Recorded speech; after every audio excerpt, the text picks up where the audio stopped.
एक मुलाकात ऐसी शख्सियतों के साथ जिन्होंने दिया है अपने जीवन को एक नया मुकाम। रूबरू कराएंगे ऐसी कुछ हस्तियों के साथ एक खास शख्सियत के साथ मुलाकात जयदेव पटेल के साथ नंबर 1 इंडिया न्यूज पर रात। नमस्कार, आप देख रहे हैं नंबर 1 इंडिया न्यूज और मैं हूं आप सभी के साथ जयदेव पटेल। और आज एक खास शख्स के साथ मुलाकात प्रोग्राम में बात होगी।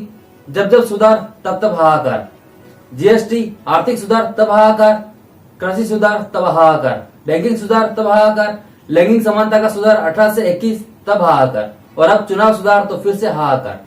वोटर आईडी और आधार कार्ड को लिंक किया जा रहा है तो विपक्ष ने विरोध करना शुरू कर दिया है। सरकार का पक्ष क्या है, तर्क क्या है? आधार कार्ड से वोटर आईडी कार्ड को लिंक करना जरूरी है क्योंकि लाखों लोगों के पास एक से अधिक वोटर आईडी कार्ड है, तो तमाम लोग जो बड़े पैमाने पर फर्जीवाड़ा वोटिंग का हो रहा है, इसलिए वोटर आईडी कार्ड को आधार कार्ड से लिंक किया जाना बहुत जरूरी है ताकि फर्जी मतदान पर लगाम लगाई जा सके और चुनाव में और ज्यादा पारदर्शिता लाई जा सके और एक व्यक्ति एक ही जगह मतदान कर सके। क्योंकि बहुत से लोगों के दो वोटर आईडी कार्ड हैं, तो कोई दिल्ली में मतदान कर रहा है तो कोई यूपी में कर रहा है। आधार कार्ड से लिंक होगा तो फिर ये नहीं हो पाएगा, फर्जी मतदान नहीं होगा, तो मतदाताओं की सही संख्या सामने आ सकेगी। ये सरकार का पक्ष है और इसलिए आधार कार्ड से वोटर आईडी कार्ड लिंक होना चाहिए। लेकिन विपक्ष जो आरोप लगा रहा है वो ये है कि अगर आधार कार्ड से वोटर आईडी कार्ड को लिंक किया जाएगा तो निजता का उल्लंघन होगा, वोटिंग के अधिकार का उल्लंघन होगा, हनन होगा। और इनमें सबसे बड़ी जो आपत्ति की जा रही है वो ये है कि सरकार स्वतंत्र और निष्पक्ष चुनाव के लिए जरूरी गुप्त मतदान की प्रक्रिया में छेड़छाड़ कर सकेगी। यह तर्क है। इसी पर आज का सवाल है कि क्या सरकार की मंशा संदेहास्पद है और स्वच्छ चुनाव अभियान क्यों है विपक्ष परेशान? इसी पर चर्चा करने के लिए हमारे साथ एक खास मेल जुड़ गया जिसे आप देख पा रहे हैं। बीजेपी प्रवक्ता राजेश पंडित और कांग्रेस प्रवक्ता अजय उपाध्याय, आप दोनों का बहुत बहुत स्वागत है आज के हमारे प्रोग्राम में। राजेश पंडित जी, मैं आपसे शुरुआत करता हूं कि बहुत सारे आरोप विपक्ष लगा रहा है, कह रहा है कि पुत्तुस्वामी बनाम भारत सरकार का तो फैसला था, उसके खिलाफ जाते हुए आप लोग ये कर रहे हैं। निजता का हनन है, डेटा प्रोटेक्शन बिल नहीं है, इस देश में निजता का हनन होगा। पहले भी सरकार डेटा का गलत फायदा उठाते आई है, फिर से वो खतरा मंडराएगा। अब आप चुनावी फायदा उठाना चाह रहे हैं, इस डेटा का जवाब दीजिए। जयदेव, जैसा कि आपने अभी अभी कहा, अपनी बातों से जो आपने शुरुआत की, अपने बुलेटिन की बातों में जो आपने कहा, सारी बातें आपने कह ही दी हैं। और रही बात विपक्ष की, तो विपक्ष का तो काम है अनर्गल बेबुनियादी उलूल जुलूल बातें करना। अब इसमें एक भी बात कोई सही सटीक बताए ना आप। अभी मैं बैठा हूं, क्या मतलब, क्या आरोप है, क्या कहना है इसमें? तो कहीं से कहीं तो कुछ, लेकिन विपक्ष को तो सिर्फ और सिर्फ एक ही काम है कि कोई भी सही काम सरकार करे तो बस उसके खिलाफ बोलना है, चिल्लाना है और बेबुनियादी बातें, निराधार बातें, यही काम विपक्ष। भाई चुनावों में फर्जी वोट ना डाले जा सके, इसी के लिए तो आधार को वोटर आईडी से और विपक्ष भी बहुत अच्छे से जानता है कि भाई फर्जी वोट डाले जाते हैं। आदमी रहता है बिहार में या रहता है कहीं और अदर स्टेट में और फिर दिल्ली आ जाता है, तो वो दिल्ली का भी उसका वोट बन जाता है, वो दिल्ली में भी वोट करता है, जब वहां वोट आता है तो वहां भी वोट करता है। तो अब क्या होगा? इन्हें क्यों, इन्हें किस बात की परेशानी हो रही है? इसीलिए कि फर्जी वोट ना डाला, फर्जी वोटों का नाम बनाने की तैयारी की, बस जी चिल्ला, यही बौखला है, सुनिरा था, बेबुनियाद विरोध वही कर रहे हैं, फर्जी वोट चल हर एक लाइन। ठीक है भाई, इतना जनमानस का जो फैसला होता है वोट सरकार, तो फर्जी वोट वाड़ा ना हो, एक आदमी दो जगह वोट ना डाल, इसी के लिए तो वोटर आईडी कार्ड को आधार से लिंक देता है। इसमें क्या परेशानी हो सकती है? गरीब सही है, लेकिन बेबुनियादी बातें करना, आरोप लगाना, चीखना चिल्लाना, ये विपक्ष का, ये चर्चा है। ठीक है अजय उपाध्याय जी, सीधा लफ्ज बताइए कि क्या हो जाएगा अगर सरकार के हाथों में डेटा चला जाएगा तो, और सरकार क्या ऐसा कर देगी जिससे लोगों की निजता पर हनन होगा? देखिए, दो तीन बातें हैं। अभी हमारे प्रतिपक्षी साथी को मैं सुन रहा हूँ, निराधार बेवजह आरोप, उस दो शब्द के आगे वो बढ़ ही नहीं पा रहे हैं, लेकिन इसके विरोध का कुछ आधार है। शब्द बहुत सारे हैं उपाध्याय जी, बहुत सारे शब्दों पे आगे बढ़ेंगे, लेकिन अभी जो राजेश जी एक बार उनकी बात कंप्लीट होने दीजिए, वापिस आ रहा हूँ। राजेश जी मैं बीच में नहीं बोलता हूँ, मैं चाहता हूँ आपसे भी आशा करता हूँ तो आप अच्छे प्रवक्ता हैं, कम से कम बीच बीच में ना हो, फिर आप तथ्य का उत्तर दें। यदि हम कहीं वो होंगे तो आपसे मैं ज्ञान भी दूंगा पूरी तरह से। जहां तक बात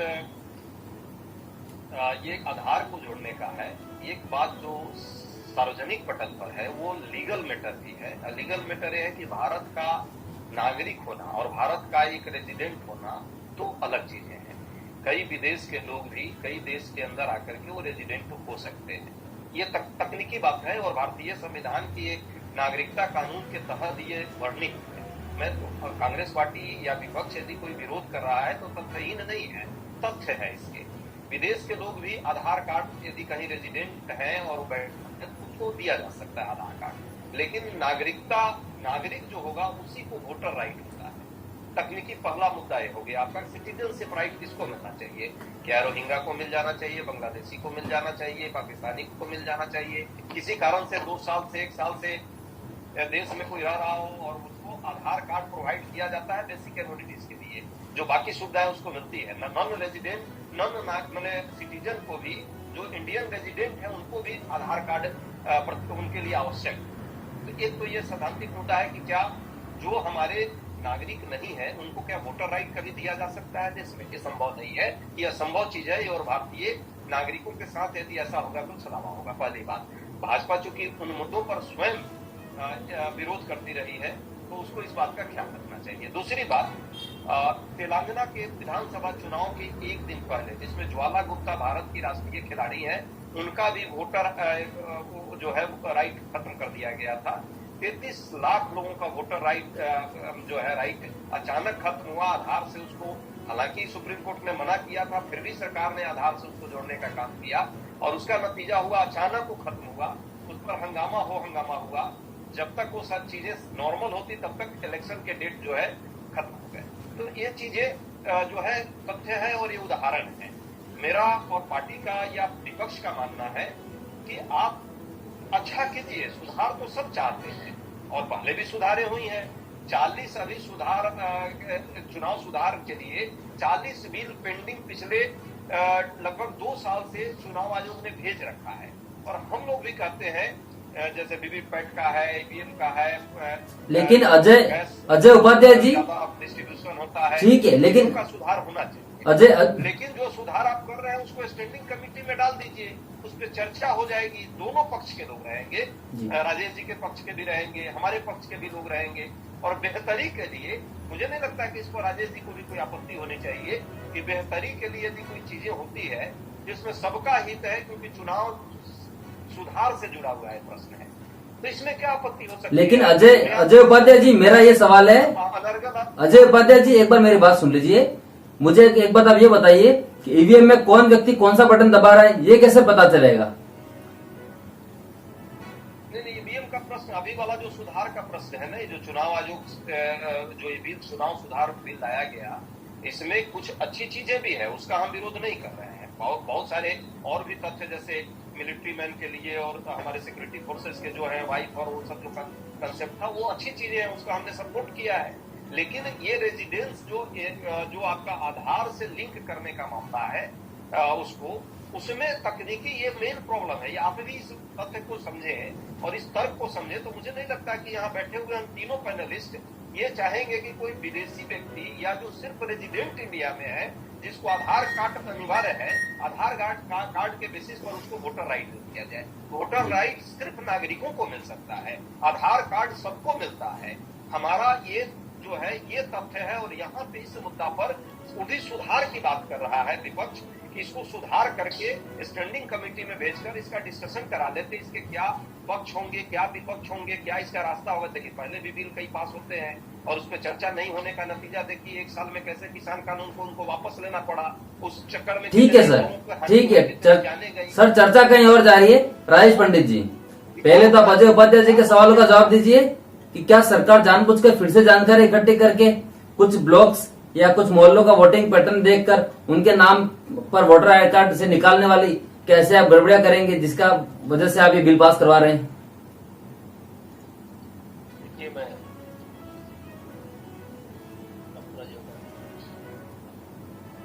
कहा कि भाई चर्चा होनी चाहिए। चर्चा के लिए जब बुलाया जाता है, चर्चा कहाँ करते निश्चित रूप से चर्चा होती, तो चर्चा तो होती नहीं, इतना शोर शराबा, इतना हो हल्ला चर्चा। और जैसे कि डिबेट के प्रारंभ में ही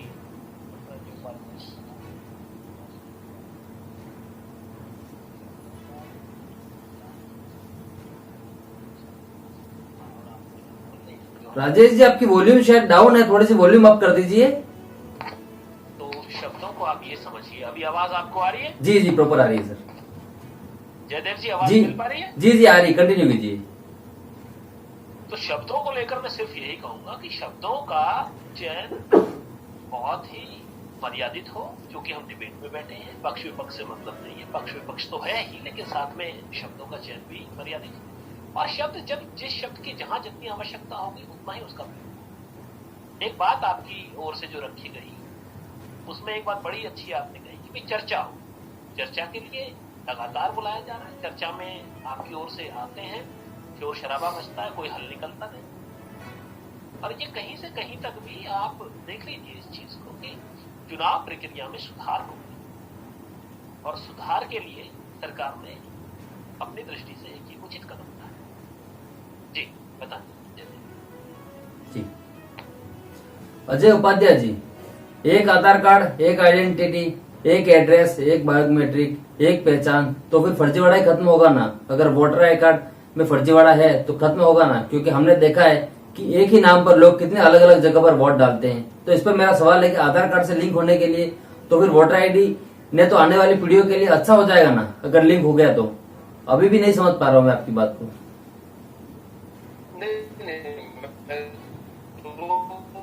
एक सैद्धांतिक पक्ष जो आपको चर्चा की यदि उसके बाद भी आप नहीं समझ पा रहे हैं, आपके दर्शक तो मुझे लगता है पूरी तरह समझ गए होंगे कि क्या नॉन इंडियन को जो भारत में सिर्फ रेजिडेंट किसी कारण से 2 साल 3 साल 4 साल के लिए यहाँ जॉब करने आया है, क्या उसको वोटिंग राइट आप देने के पक्ष में है? वोटिंग राइट किसको मिलना चाहिए, देश के नागरिकों पे या विदेशियों? पहला प्रश्न। पहला तथ्यात्मक वहां जो हमारा प्रतिरोध का कारण है, पहला ये वैचारिक आधार है। दूसरा आधार है कि फर्जीवाड़ा रोकने के लिए कोई जरूरी नहीं कि रेजिडेंट वो आपने उससे जोड़ दिया तो उसी से फर्जीवाड़ा रोकेगा। फर्जीवाड़ा रोकने के बहुत सारे तरीके हैं, हम और तरीकों पर विचार कर सकते थे और करते हैं, और चुनाव आयोग उस पर प्रयास भी करता है। तीसरी बात, ऑप्शन यदि लोगों के पास ज्यादा वोटर आईडी का रहता है तो कई बार जो है अंतिम क्षण में यदि कोई ऐसा टेक्नोलॉजी का प्रॉब्लम आता है तो उन्हें कम से कम वोटर से तो वंचित नहीं किया जाएगा। अंतिम समय में यदि कोई ऐसी तकनीकी प्रॉब्लम आ जाए जो एक साथ आप लिंक किए हुए हैं, जो हुआ है, उदाहरण मैं दे रहा हूं कि 33 लाख लोगों का वोट जिसमें ज्वाला गुप्ता तो सबसे बड़ा उदाहरण है, उन्हीं का वोटर आईडी अंतिम में खत्म हो गया इसी आधार कार्ड के लिंकिंग के प्रोसेस में। तो ये सरकार कोई भी हो, मैं नहीं कहता आज भाजपा की है, कल कांग्रेस की आएगी, किसी और पार्टी की भी होगी, किसी भी सरकार को ये कैसे राइट दे दिया जाए कि जब मन करे तो किसी के वोट को वो टेक्निकली उससे इलेक्ट्रॉनिकली उसको मैनिपुलेट कर सकता है? क्यों ऐसा राइट देना चाहिए? मेरा ये मानना है, कंसर्न है देश के लिए और समाज के लिए। जहां तक बात राजेश जी ने कही, अच्छे प्रवक्ता है वो राजेश जी, चर्चा हम जरूर चाहते हैं। लोकसभा में भी लगातार लोकसभा चल रहा है और राज्यसभा भी चल रहा है। बीच में राज्यसभा में जो गतिविधियां हुई सबने देखा।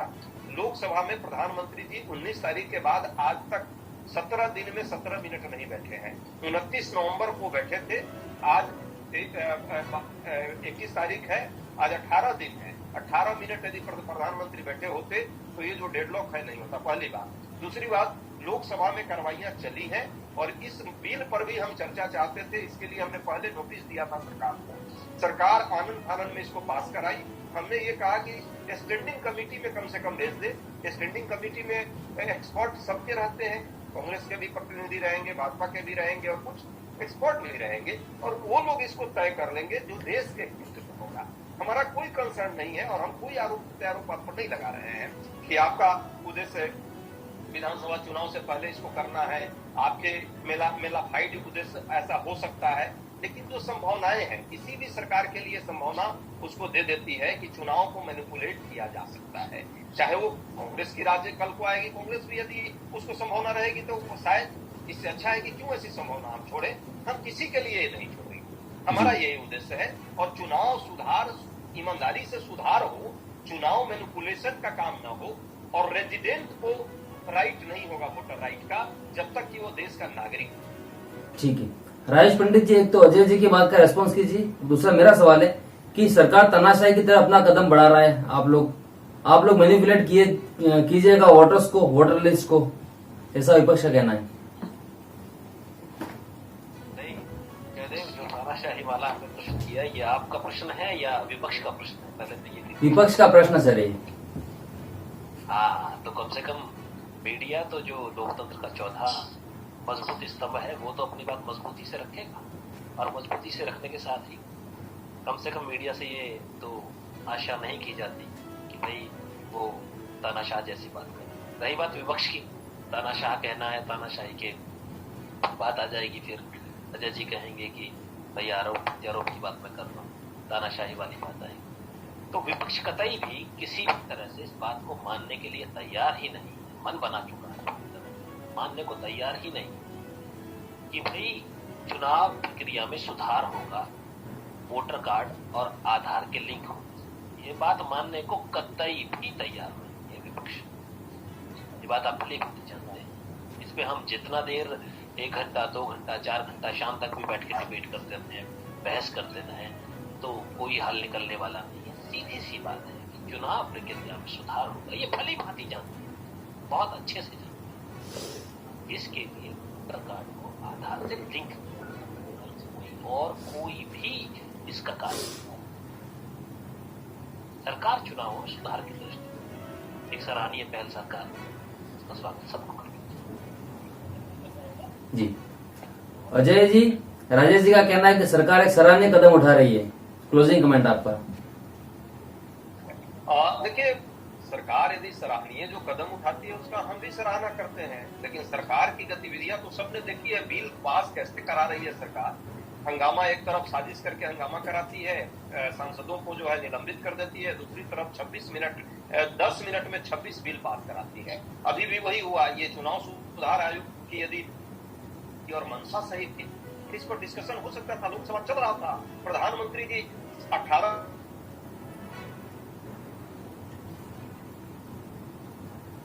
लगाना पड़ रहा है पार्लियामेंट्रियंस को कि 18 दिन से कहां है, क्यों एब्सेंट है पार्लियामेंट में। यदि आपको इतनी ही श्रद्धा पार्लियामेंट और कानून बनाने की प्रक्रिया में है, क्योंकि नहीं है, तानाशाही की शब्द की आपने चर्चा की, हमारे साथी प्रवक्ता ने क्या कहा, इससे बड़ा तानाशाही क्या होगा कि कार्यपालिका जो है व्यवस्थापिका को अपने रिमोट से चलाने का प्रयास कर रही है। जहां तक आपने देखा है सर्वोच्च न्यायालय का क्या हाल हुआ, प्रेस कॉन्फ्रेंस करना पड़ा उन लोगों को, बाकी संस्थाओं का हाल पूरा देश देख रहा है, यहाँ तो मीडिया का भी हाल, मैं आपके नहीं प्रश्न कर रहा, लेकिन मीडिया के क्या हाल कर रखा है। मंत्री, गृह राज्य मंत्री सरेआम धमकाता है पब्लिक में मीडिया को कि तुम्हारी औकात क्या है, और बेटा रौंदता है किसानों को। उसके बाद भी कोई चर्चा और डिस्कशन के लिए जब डिमांड की जाती है लोकसभा में तो नहीं होती है। इससे ज्यादा दुर्भाग्यपूर्ण हालत इस देश में क्या हो सकती है। इस पर चर्चा हो, विमर्श हो और तब पास होना चाहिए लोकसभा में कोई भी बिल। लोकसभा और राज्यसभा कार्यपालिका का अंग नहीं है, व्यवस्थापिका अलग एक अंग है, और चेक एंड बैलेंस का कंसेप्ट है संविधान में, इसलिए अलग अलग बनाए गए थे। मोदी जी का वहां पे भजन कीर्तन करने के लिए सांसद नहीं बैठे। मैं भाजपा के सांसदों से भी आग्रह बार बार करता हूँ कि आप हाथ उठाने के लिए सिर्फ नहीं आए हैं लोकसभा में, आप 10 से 15 शब्दों का प्रयोग कर रहे हैं। सुनिए अजय जी, आप गलत शब्दों का प्रयोग नहीं है, सच्चाई यही है। नहीं, आप कह रहे हैं कि मोदी जी के वहाँ भजन सांसद नहीं, आप नहीं है। भाजपा के लोगों ने आज तक उसकी आवाज दी, आप नहीं भाजपा के लोगों को आवाज दी, क्या वो आप कभी नहीं करते हैं, आप नहीं करते हैं भजन करना चाहते हैं? आप वही डिमांड, राजेश जी आप ही डिमांड करिए अपने सांसदों से कि भाई पार्लियामेंट में सिर्फ हाजिरी लगा दे या वहाँ पे कानून बना दे। तुम कानून बनाने के शर्त में बात कीजिए, सुनिए, आप कानून बनाने के लिए पार्लियामेंट में। मैं रोजाना बहुत सारी डिबेट्स में बहुत सारी जगह बैठता हूँ। प्रारंभ से ही आपकी बातचीत, आपके शब्दों का चयन और बातचीत करके लगा कि भाई डॉक्टर अजय उपाध्याय बहुत बढ़िया है, अच्छे से हम लोग बात कर रहे हैं, दोनों लोग हम सुन भी रहे हैं, तो मैं ये चाहूंगा कि कम से कम मर्यादित शब्दों के साथ रहे। नहीं, भजन कीर्तन आप नहीं भजन कीर्तन मर्यादित शब्द है तो मैं बंद कर देता हूँ। आप नहीं आप कह रहे हैं ना, नहीं गलत कह रहे हैं, आपने जो कहा गलत बात है तो मैं बंद कर देता हूँ। आप देखिए मोदी जी आपने कहा मोदी पूरा देश बुझाया जी के लिए भजन कीर्तन करते हैं, मोदी जी के लिए भजन कीर्तन करते हैं, या मोदी जी भी या आप नहीं आप करते, सबसे या पूरा मुझे अच्छा पूरा लगा कि आप सनातन जैसा धर्म प्रवक्ता गुरु के लिए भगवान के लिए अच्छा भजन लगा, कीर्तन करते हैं भाई, अच्छा लगा, भगवान के लिए अच्छा भजन लगा कीर्तन कि करते हैं, भगवान के लिए अच्छा भजन लगा कीर्तन कि करते हैं। आप जैसे प्रवक्ता आप कम भी से कम करते मोदी हैं, जी के लिए आप भजन भी कीर्तन करते नहीं हैं, कर रहे हैं, आप भी नहीं करते तो हैं, भक्तों की कमी आप देश भी में करते नहीं हैं, है, आप वो भी गलत करते हैं। चीजों को माननीय भी प्रधानमंत्री डिफेंड कर जी रहे भी हैं। स्वयंभू भगवान के लिए जब भजन अजय कीर्तन कुमार करते हैं। टेनी आप के भी करते हैं। लिए टेनी को की प्रशंसा शब्दों का करते चयन हैं, थोड़ा सा तो आवश्यक इसका है जी, मतलब आवश्यक। ठीक है जय जी। टेनी जी का प्रशंसा करेंगे तो मान लिया जाएगा कि भजन कीर्तन नहीं नहीं, राजेश जी क्लोजिंग कमेंट। भोलेनाथ के लिए आप भी भजन कीर्तन करते हैं। राजेश जी। आप मुझे एकदम बताइए, करते हैं, एकदम हम भगवान के राज- लिए राजेश जी। उपाध्याय लिखा है, ब्राह्मण हो या किसी व्यक्ति के लिए नहीं करते, हम तो भगवान के लिए ही करते हैं। आप नहीं करते हो, बताओ आप नहीं करते।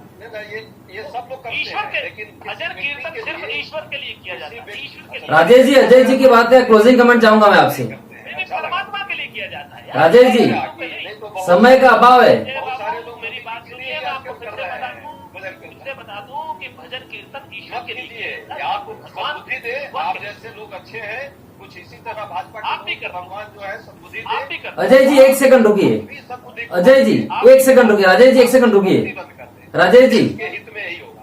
सर आपको सर बहुत अच्छा। राजेश जी एक बार अजय जी की बात का रेस्पॉन्स कीजिए, क्लोजिंग कमेंट आपसे। उनका कहना है सरकार तानाशाही कर रही है और सारे बिल अपनी मर्जी से पास करवा रही है। नहीं नहीं, ये तो मैंने प्रारंभ में ही कहा, ये तो मैंने डिबेट की शुरुआत में ही कहा भाई। मैंने कहा कि जिस डिबेट पे आज हम बैठे हैं, विपक्ष की ओर से लगाए गए सारे आरोप, सारी बातचीत उलूल जुलूल भी है, बेबुनियाद भी है, निराधार भी। मैं मेरे शब्दों को पुनः कहता हूं भैया। अभी सुनिए, अभी अजय जी ने कहा, अभी तो कहा इसी में जिसमें अभी हमने भजन कीर्तन की बात शुरू इन्होंने की और मैंने इनका जवाब दिया, उसी में इन्होंने कहा कि भाई चर्चा के लिए बुलाते हैं और वहाँ शोर मचवा देते हैं। प्रधानमंत्री जी नहीं होते हैं, प्रधानमंत्री जी नहीं होते हैं, शोर हम मचवा देते हैं, शोर आपकी तरफ से मचता है। प्रधानमंत्री जी नहीं होते हैं। ये जरा सबको पूछिए, सत्यारित है। पूछिए कौन पार्लियामेंट बचाए? में, जो जिस विपक्ष पार्लियामेंट में वो श्रद्धा करके आंसू बहाए थे और विपक्ष मंदिर बचाए। कहा था प्रजातंत्र देखिए, का, उस अब देखिए, प्रजातंत्र के मंदिर में कितने दिन गए वो? सहृदयता, उदारता को भी किसी की भावना को भी इस तरह से व्यंग में गलत। क्यों नहीं जाते हैं? 17 दिन, नहीं, 18 दिन हो गए राजेश, गलत। 18 दिन हो गए, 18 दिन हो गए, एक दिन भी नहीं गए प्रधानमंत्री। ठीक है सर। बोलिए सर समय का अभाव है, आप लोगों ने नंबर 1 इंडियन के लिए समय निकाला, उसके लिए आपका बहुत बहुत धन्यवाद।